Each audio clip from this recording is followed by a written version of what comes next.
చంపడంలో కొత్త పద్ధతులు కనిపెట్టడంలో మీరు మాస్టర్ అని తెలిసింది సైంధవ ద్వారా.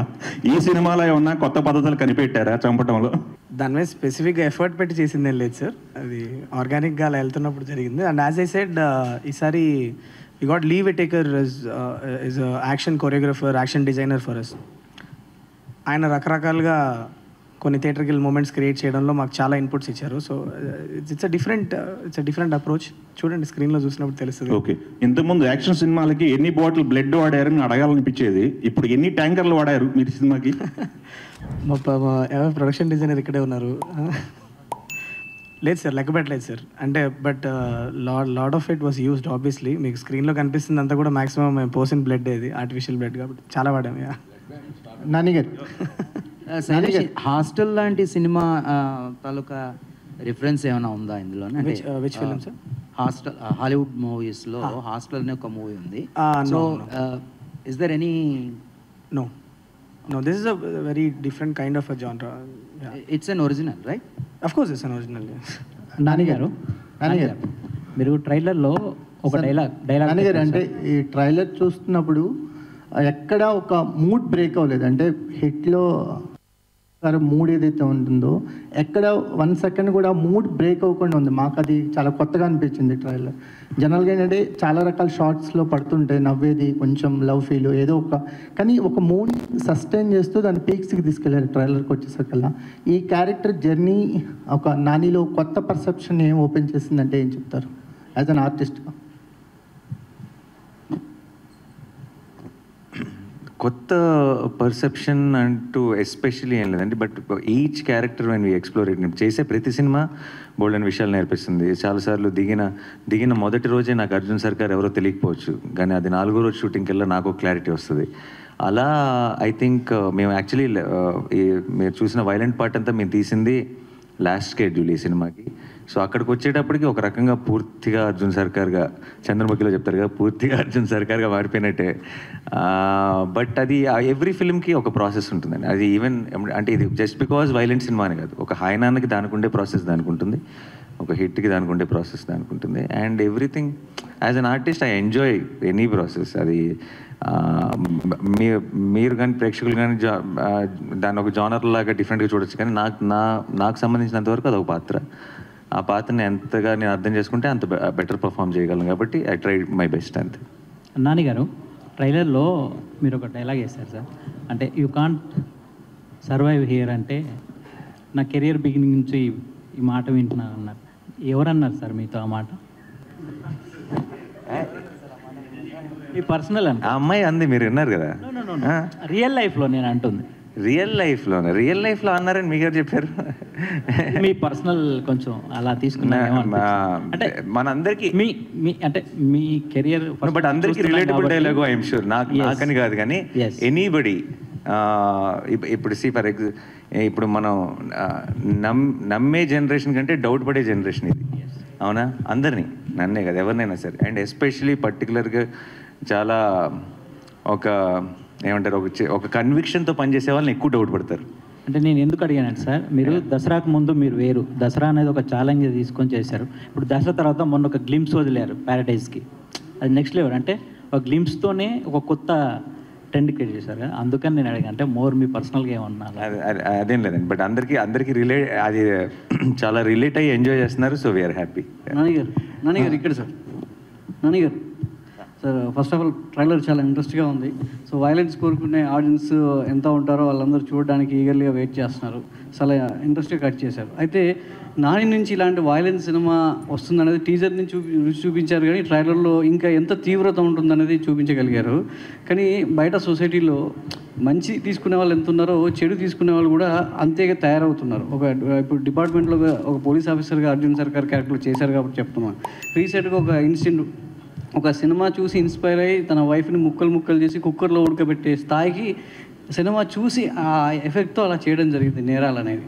సో సినిమా ఎంత ఎంటర్టైన్ ఇవ్వాలనుకున్నా ఇలాంటి వైలెన్స్ సొసైటీలో ఎలా తీసుకెళ్తుంది ఈ మూవీ ఆడియన్ థాట్ ప్రాసెస్ని ఏ విధంగా మారుస్తుంది? అంటే ఇన్స్టెంట్ మీరు ఎమోషనల్గా తీసుకెళ్లారు, దానికి తగ్గ వైలెన్స్ ఉంది, ఎమోషన్ ఉందని చెప్తున్నారు. ఆఫ్టర్ దట్ ఇది ఎలా ఉండబోతుంది? మనకంటే ఎక్స్ట్రీమ్లీ వైలెంట్ సినిమాలు తీసే దేశాల్లో మనకంటే చాలా తక్కువ క్రైమ్ రేట్ ఉందండి. అండ్ అది it is there on Google, మీరు చెక్ చేసుకోవచ్చు. అంటే చాలా అది దీనికి 10 వైలెంట్ సినిమాలు తీసే దేశాల్లో క్రైమ్ రేట్ మనకంటే చాలా తక్కువ ఉంది. సినిమాలు చేయవండి, అది మన బుద్ధి సరిగ్గా ఉండాలి ఏ విషయంలో అయినా సరే. అండ్ సినిమాలో మన మీరు ఓవరాల్గా నేర్చుకోవాల్సింది ఏంటి, చెడు చేసిన వాళ్ళందరూ, తప్పు చేసిన వాళ్ళందరూ are having a bad finish in the film. ధర్మం కోసం నిలబడినాడే కదా చివరికి గెలుస్తుంది. అలా అయితే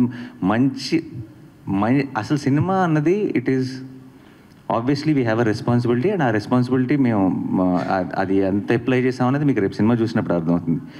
బట్ వైలెన్స్ చూపించేస్తేనే సొసైటీ పాడైపోతుంది అనుకుంటే దెన్ మీకు there are lot of other films. ఇది ఒక జానర్ ఫిలిం ఇది కనీసం, బికాస్ దీనికి ఇట్స్ అ క్రైమ్ థ్రిల్లర్, దీంట్లో వైలెన్స్ అయిపోతుంది. బట్ చాలాసార్లు అవసరం లేని చోటు కూడా చేస్తాం. అది మేబీ దాన్ని అడ్రస్ చేయాలి మనం. అంటే కొన్ని క్రైమ్ కేసెస్లో ఇన్వెస్టిగేట్ పార్ట్లో సినిమాలు కూడా క్రైమ్కి దోహదపడుతున్నాయి. సినిమా పేర్లను డిపార్ట్మెంట్ ఇన్వెస్టిగేషన్లో ఈ సినిమా చూసి ఇతను ఇలా చేశాడనేది డిపార్ట్మెంట్ ఎంక్వైరీలో కూడా బయటపడుతుంది. సో అట్లాంటి సందర్భంలో అంటే నాని నుంచి ఇలాంటి ఎక్స్పెక్ట్ చేయము, బట్ ఇలాంటి సినిమా వస్తున్నప్పుడు ఆ లిస్ట్లో ఈ సినిమా పేరు ఉంటే బాగోదు కదా అనిపిస్తుంది. ఇక అది వాడెవడో సినిమా చూసి ఏదో చేశాడని చెప్పి మనం ఏం చేస్తామండి. ఇట్స్ అది ఒక ఇండివిజువల్ వీక్నెస్. అది దాన్ని అది వాళ్ళు ఎతుక్కునే రీజన్ అది. బేసిక్గా లోపల ఒక క్రిమినల్ ఉన్నాడు అనుకోండి, ఆ క్రిమినల్ అన్న క్వాలిటీ అది ఎలాగైనా బయటకు వస్తుంది. అదేనా వాడికి ఏదో ఒక రీజన్, వంక కావాలంతే. ఆడు వెతుక్కునే వంక అది తప్పితే సినిమా చూడటం వల్ల వాడు అలా చేశాడు అన్నది అసలు ఆ పూర్తి అబద్ధం. అది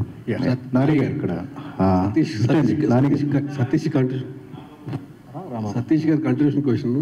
సూక్ష్మదర్శిని అని ఒక సిరీస్ వెబ్ ఫిల్మ్ వచ్చింది, దాన్ని చూసి హైదరాబాద్లో సేమ్ కుక్కర్లో మర్డర్ చేశాడు యాస్టీజ్. అట్లా వైలెన్స్ పెరిగిందనే యాంగిల్లో మాట్లాడాడు. దానికి మనం ఏం చేయలేమంటున్నాను. ఇంట్రెస్టింగ్ న్యూస్ మీరు చెప్పింది నాకు కూడా తెలియదు అసలు. ఎగ్జాక్ట్లీ. ఇప్పుడు మీరు న్యాచురల్ స్టార్ కాస్త ఇప్పుడు మాకు నేషనల్ స్టార్ లాగా కనిపిస్తున్నారు. ఎందుకంటే న్యాచురల్ స్టార్ మా పక్కన ఉండే స్టార్ ఇప్పుడు నేషనల్ స్టార్ లాగా కనిపిస్తున్నారు క్రైమ్ అంటే. మీ ఇష్టం ట్యాక్స్ పెట్టుకుంటే వెళ్ళిపోండి, నేనైతే నా సినిమాలు నేను చేసుకుంటూ వెళ్ళిపోతా. Good sir. Last 1 month back court సినిమాకి ఒకే డైలాగ్ వాడారు మీరు, నాకు ఈ కోర్టు సినిమా నచ్చకపోతే మీరు హిట్ చూడొద్దు అని. ఇప్పుడు ఈ సినిమా కూడా డైలాగ్ వాడుతున్నారు. ఇప్పుడు ఈ సినిమాకి వాడితే నా నెక్స్ట్ సినిమాకి నేను ప్రొడ్యూసర్ని కాదండి. ఈ సంవత్సరం లేదు, నన్ను నేను తాకట్టు పెట్టుకోగలను కానీ వాళ్ళని ఎవరినో తాకట్టు ఎలా పెడతాను. బట్ ఈ హిట్ 3 లాంటి ఒక రేసీ థ్రిల్లర్ అండ్ ఇలాంటి ఒక జానర్, ఇలాంటి violence, if narrated well, if told well, మీకు నచ్చే, మీరు కనుక అలాంటి సినిమాలు ఎంజాయ్ చేసే ఆడియన్స్ అయితే May 1st మీకు 100% ఫుల్ మీల్స్, మీకు ఒక కొత్త థియేట్రికల్ ఎక్స్పీరియన్స్ తెలుగులో. మీ కనుక నేను చెప్పింది కరెక్ట్ కాదనిపిస్తే ఏం చెప్పను, ఎవరిని తాకట్టు పెడదాం. నెక్స్ట్ టైం నాని నమ్మకండి అంతే, అంతకంటే ఏముంటుంది.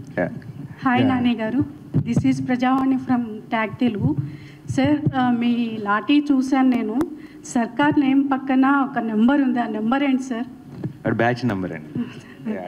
ట్రైనింగ్లో ఉన్నప్పుడు వాటి చెక్కుకున్న బ్యాచ్ నెంబర్ బేసిక్. ఈ మూవీలో మీకు బాగా కనెక్ట్ అయిన అంశం ఏంటి?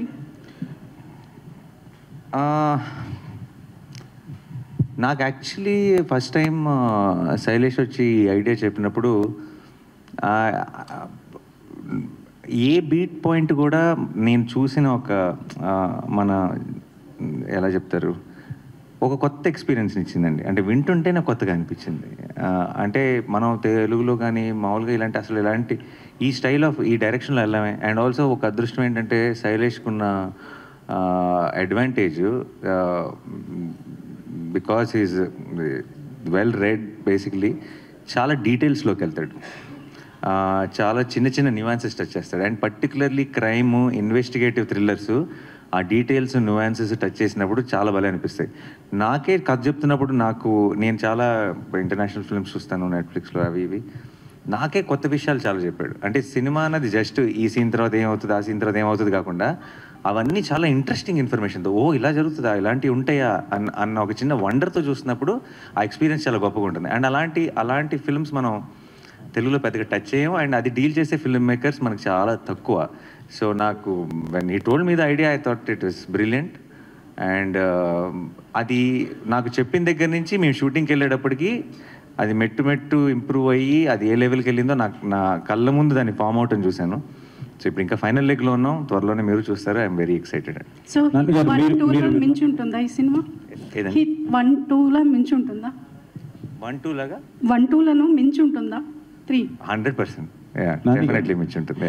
మీరు చెప్పారు దీనికి ప్రిపేర్ అవ్వడం గురించి. జనరల్గా boy to the next door కానీ లవర్ బాయ్ లాగా ఉండే మీరు ఒక బీస్ట్ మోడ్లోకి మారడానికి మీరు ఎలా ప్రిపేర్ అయ్యారు? మిమ్మల్ని మీరు ఎలా ప్రజెంట్ చేసుకున్నారు?